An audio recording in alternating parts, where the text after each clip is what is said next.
Good morning, everyone. Last week's talks were so awesome. I reached out to both of the people. It was just so good. I love these talks, and full disclosure, you'll get to see a place where I'm struggling. So I believe that actually every word in Scripture is a promise that leads to Jesus. And I'm going to discuss some words that can be theological: grace, faith, and saved, right? For the longest time, I didn't know what those words meant, and actually I rebelled against all three of them. Grace simply means favor in the Scripture. God's favor, people's favor. Faith, easily translated as trust. Now, to give you an idea, I have spent years trying to unpack faith. I actually had formulas, algebraic formulas, trying to figure out faith. Because I'm trying to figure out what my place is in faith. Like, what's my role? What do I have to do? Saved. I'm a cynic at heart, which really means I'm a disappointed dreamer. So any of you cynics out there, I just broke the bubble. You have a big heart, but you've been disappointed. And for me, the question was always, saved for what? Saved by what? Who saved for what? And the word, really, for me, it's, you have been rescued by a God who loves you so much that he wants you to live fully and free. That's all saved means. And what do you have to do for that? Nothing. And that's where my talk starts. I have struggled with faith most of my faith journey, most of my trust journey. And why is it that I struggle with faith and my trust journey? Well, because I don't trust. It's really simple. I don't trust. My whole life has told me you gotta do things to get things, right? If you want to live indoors, for example, you have to work a certain amount of time so that you could live inside a structure, right? If you want to get promoted at work, if you want to get good grades, and to tell you honestly, I have always gotten good grades. If I take a class, I'm getting an A. That's a fact. And you know why it's a fact? Because I'm so arrogant that I want you to know that I get A's. It's not about knowing the stuff. It's like I have been built to work hard and perform. So now you throw in trust into this equation. And I'm struggling through this. And the Ephesians passage here that I'm going to go through, I'll tell you, even today, I'm struggling understanding it. Ephesians 2, starting in verse 8. For by grace, favor, you have been saved, brought to full life. Through faith, trust. And this is not your own doing. It is the gift of God, not a result of works, so that no one may boast. For we are his workmanship, I love the Greek poema, created in Christ Jesus for good works, which God prepared beforehand that we should walk in them. Aw, it's beautiful. You want to know Juan's translation? For by grace, I'll give you that one. Check, God's favor. I'm good with that. God's favor, for by grace. That's awesome. You have been saved, awesome. Brought, there's a place to be brought into full life. So far, I'm good here. It's taken me a while to be good with those two. Talk to my family. Through faith. Okay, through faith means through my work. I have been saved by grace through Juan's faith. Juan's faith has made it possible. The difficulty with this verse is that Paul then says, so that no one will boast. Well, wait a minute. Remember, I'm an A student. And the most important thing about me being an A student is letting you know I got an A. Remember that. Wait a minute. And now I'm reading through this, and I'm all, oh my gosh. God's favor, God's salvation, God's faith. God is the one that's faithful. It is not my faith that has brought me to be saved by grace. It is God's faith, so that Juan Garcia cannot boast. Most of my downloads, my time with God happened in like one of three places. In the sauna at 180 degrees, that's one. In the shower, which usually involves tears. And in the gym, in my workout dojo at home. And the cool thing is in the summer, it's about 100 degrees in my workout dojo, so I'm getting sauna and workout. And I'm like wrestling through this thought, what God's faith. And then I'm going through the Romans verses and other verses where it's dawning on me, it's God's faith. Not my faith that has created and opened up the world of beauty to me. And I'm wrestling with this, and then this thought comes, oh, wait a minute, if I go, let's say I want a job, and I know I'm qualified, I have everything, I can do this job, I can do it well, I'm the best candidate for this. Hey, student, I'm gonna prepare, I'm gonna find out everything, and then I apply for the job, I get the interview, and I land the job. You know what Juan believes? Juan believes that it is my faith that got this job. I worked hard. I'm working out, and it dawns on me, oh, the operable faith in that scenario is not Juan. It's the person that hired me. They actually bestowed their faith on me. And then I can do a good work. And that's this verse. This verse says it is, you are saved by grace through faith. Through God's faith. And you are a beautiful, poetic creation, and you were built to do good work. So, and then I break out in prayer, and my dad is dying of cancer. That's what I've been walking through for 6 months. And it's been oddly beautiful and beautifully odd. And I'm praying for healing for my dad, and for the first time in my life, I understood, but not my will, God, your will, because you are the one that is faithful. And I'm telling you, there was this like effortless release in my entire body where I realized God's faith has been ever, ever present. And now I get to go do a good work.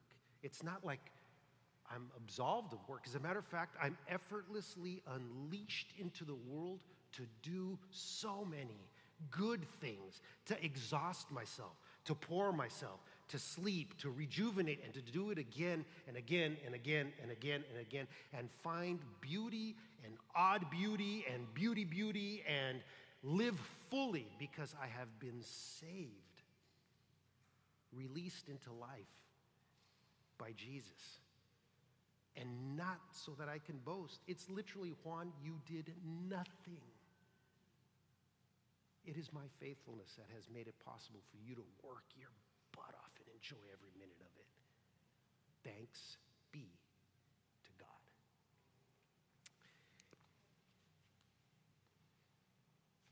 Man, my mind is always going. It's a gift, and it's exhausting. So here's my question. Where have you seen God's faithfulness in your life? And how has it inspired you to do good works? To give you an example, God has made it possible for Leslie and I to live in a certain amount of financial freedom. Peace, I would say. So what inspired us is to do a bunch of financial coaching in this community, because I see, holy cow, man, you don't have to, you get to work with money, but you don't have to worry about where it's coming from or how you're allocating. That's just one example in my life. There's been so many transformations in my life that I coach people on all kinds of things because I get excited, right? As a matter of fact, you could talk to people around me. I'm on a thing right now. Let them tell you about it. I don't want to promote something from up here, but I'm on a thing right now because I've seen so much change. It's like, awesome, my life has changed. Try this. So I want you to take 5 minutes and think through those questions. And guys, awesome to be here.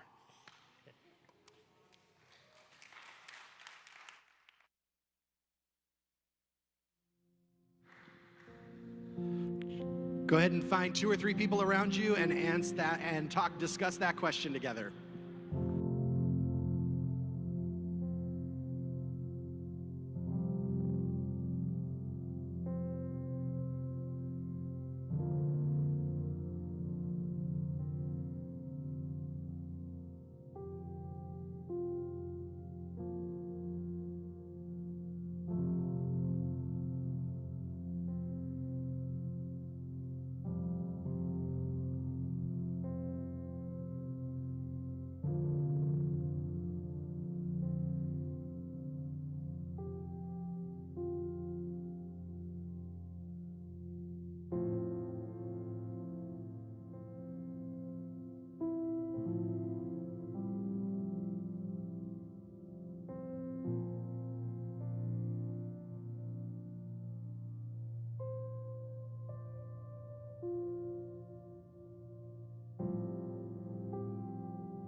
All right, let's come back together. Let's come back together. Hopefully you found some spaces in your life where you recognize that God's been faithful and how it's prompted you to do some good works. I'm gonna jump into our next promise this morning, and it's found in 2 Corinthians 12, verse 9, and it says this: "But he said to me, my grace is sufficient for you. For my power is made perfect in weakness. Therefore, I will boast all the more gladly about my weakness, so that Christ's power may rest on me." You know, there's some interesting defaults that are kind of built into the human system that we've picked up along the way as our species has moved forward through time. And most of these defaults that are built into us are actually designed to keep us safe. In fact, that's when you're just on your operating system in life, just going through the motions, your default conversation, whether you're aware of it or not, is just, how do I stay safe? Now, we picked this up along the way because our ancestors used to literally have to figure out how to survive every day. How do I not get eaten by a lion, right? How do I not get trampled by an elephant? And so we've picked up these instincts inside of us to stay safe. We don't necessarily deal with elephants or lions. We deal with much ferocious creatures today, like gluten and seed oils. And so we're frantically trying to stay safe from those as well. And here's the thing, in our drive to stay safe, one of the things that it provides for us is we have this feeling of strength that comes with it. I'm strong because I know how to survive. Now, it used to be that to be strong, you needed to run fast or lift heavy things, or you needed to throw a spear faster than other people, or you needed to learn how to cook in a way that would provide sustenance for you and your community. Those were ways that you survived and therefore stayed strong. And it was a learning how to preserve our energy so that when we needed it the most, we had it available to us. And this made us both strong and safe. Now we don't have those dangers. We're not really in imminent danger of not surviving tomorrow, but we still have the instinct to figure out how to stay strong, how to stay safe. And it shows up in a very different way now. See, for some of us, it looks like being self-reliant. That if I don't have to rely on anyone, that I'm strong. If I don't have to count on anyone for money or for resources or for emotional support or for health or whatever it may be, then I don't actually have to stay strong. If I stay disconnected enough, then I'll survive. For some of us, it looks like being invulnerable. If I hide all of my vulnerabilities, if I hide all the parts of me that feel insecure, that feel like a liability, that feel like if I let them out, someone might look at me different, then I can stay strong as a result of that. For some, it's this drive for perfection. That if I'm just perfect, if my kids are perfect, if my life is perfect, if my finances are perfect, if my body's perfect, then I will be strong and I won't be left without.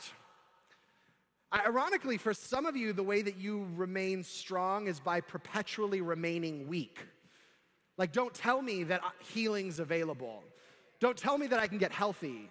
Don't tell me that there's a cure or that there's a future that's actually bright, because there's something that's actually very familiar about dysfunction and about the breakdown. And so some of us just stay in perpetual weakness because it's familiar, and it's a way that we feel strong in the familiarity of all of it. These are all kinds of ways that we attempt to save ourselves and stay strong in the process. The problem is that it actually leaves us exhausted. And strangely enough, in this pursuit to be invulnerable, it actually leaves us more vulnerable. It actually leaves us more at danger. Ironically, it actually leaves us with more liabilities than when we started in the beginning. It gives us this illusion of strength. Like, look at me, I don't rely on anyone. Look at me, no one knows my inner world. Look at me, I am perfect. Look at me, I'm so weak, whatever it may be.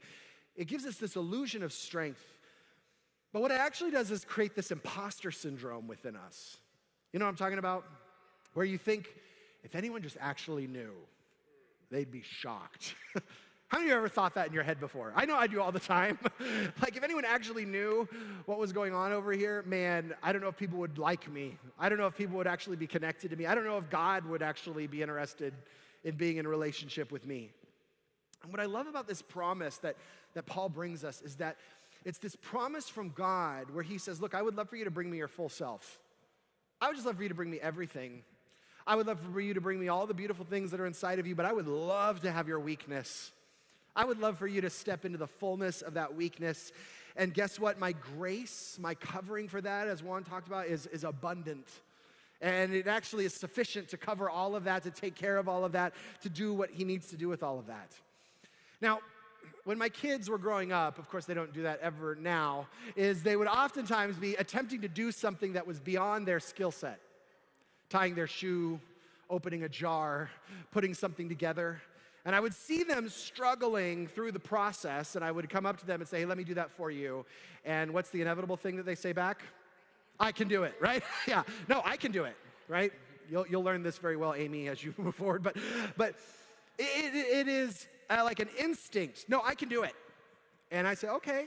And I let them struggle for another 10, 20, depending how stubborn they need to be, 30 minutes. And inevitably, they will come to me and say, here, right? You do it.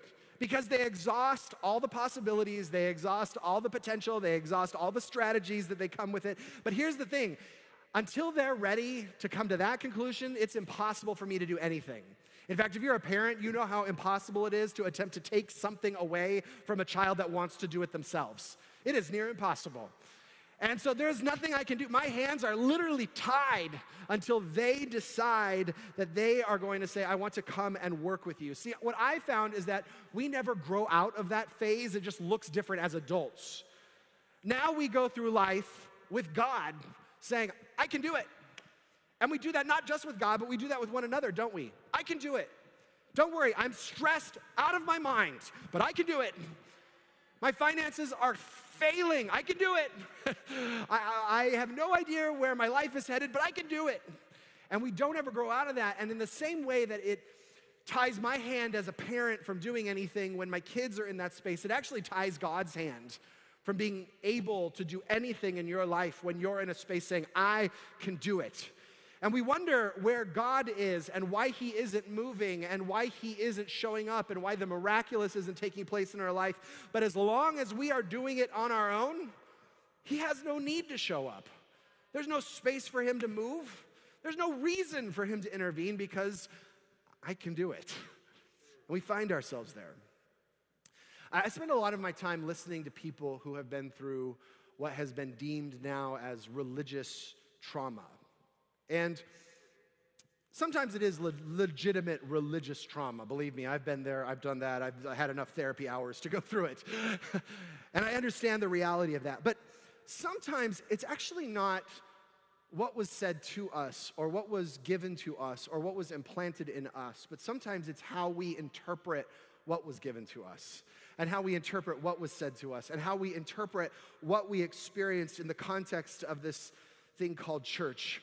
And one of the things that I hear over and over and over again in communities who are focused on religious trauma is they'll say it's exhausting and traumatizing constantly being told that you are weak or broken or not enough.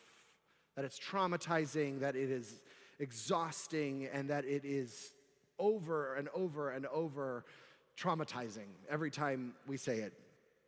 And as if it wasn't true and the church was trying to convince you of it. That's what I think.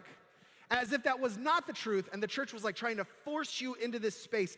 See, but when I hear this phrase, hey, you're broken and you're going to struggle and there are parts of you that are not enough, it's not people of faith pointing at you and trying to convince you of it. To me, it's like if someone had a broken leg and their leg was dangling from a piece of skin and there's blood gushing out, right? And there's like sinews all over the ground and someone comes and says, hey, your leg's hanging off you. There's blood coming. You might want to do something about that. It would be weird for someone to say, that is so traumatizing to tell me that my leg is bleeding. Don't you tell me that.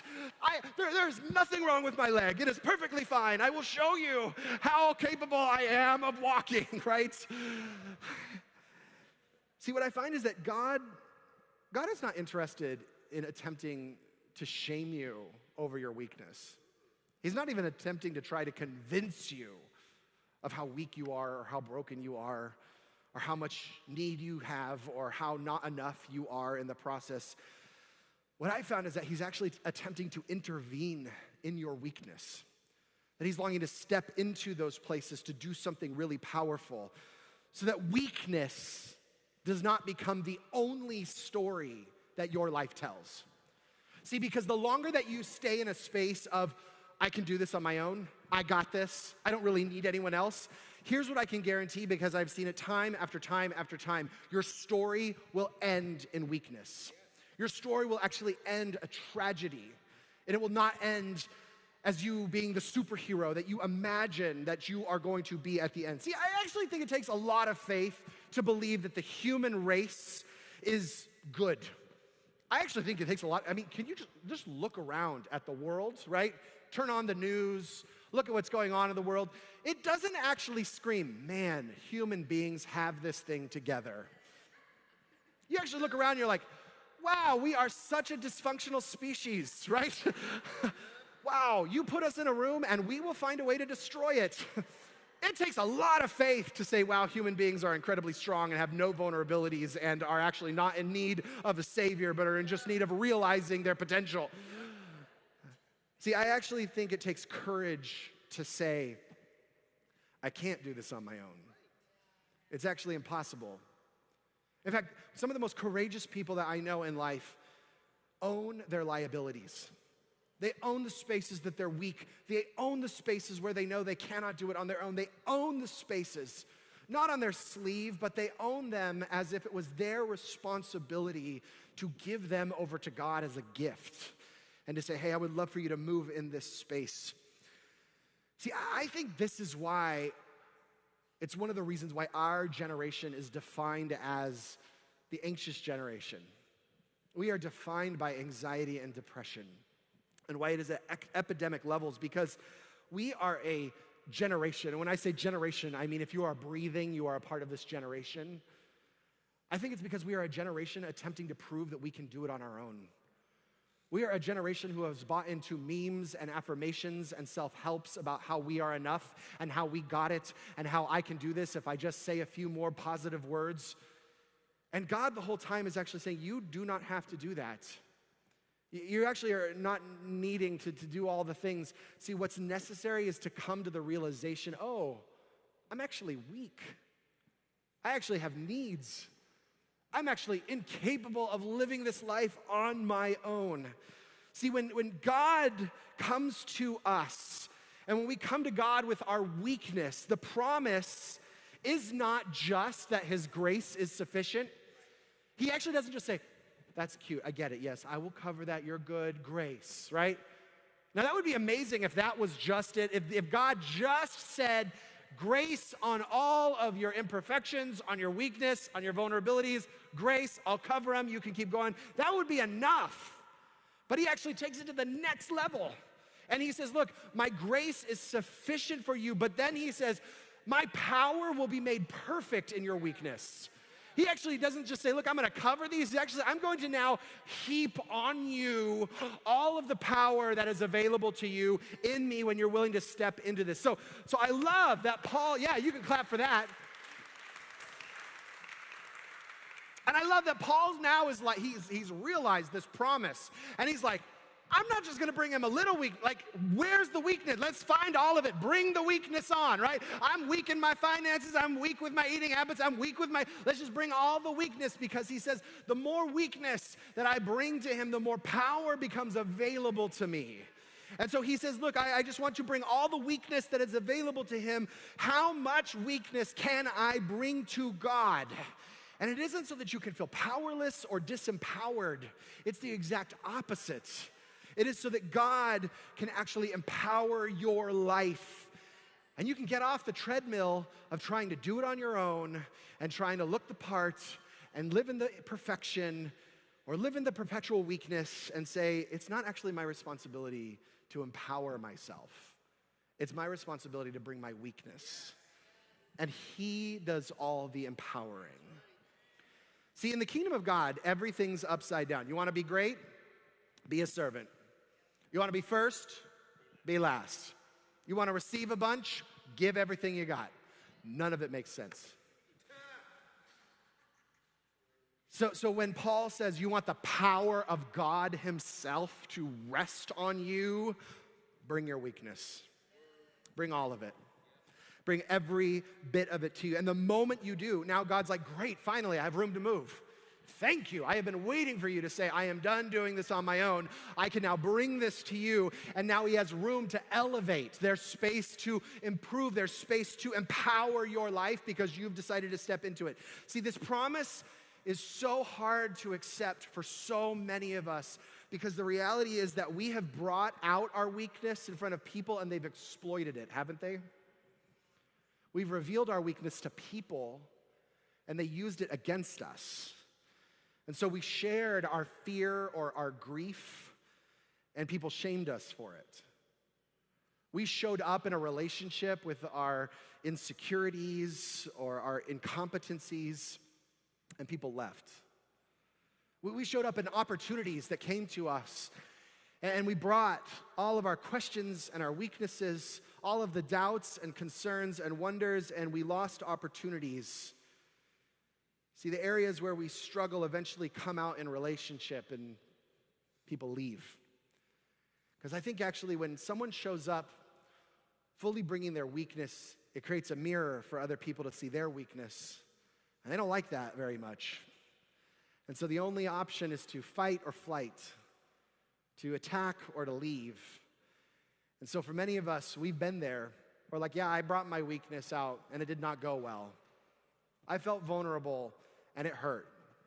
I gave myself fully and I never want to do that again. So soon enough, we can't even stand looking in our own mirror because we project all the judgments from other people on ourselves and say, I dare not ever bring my weakness out again.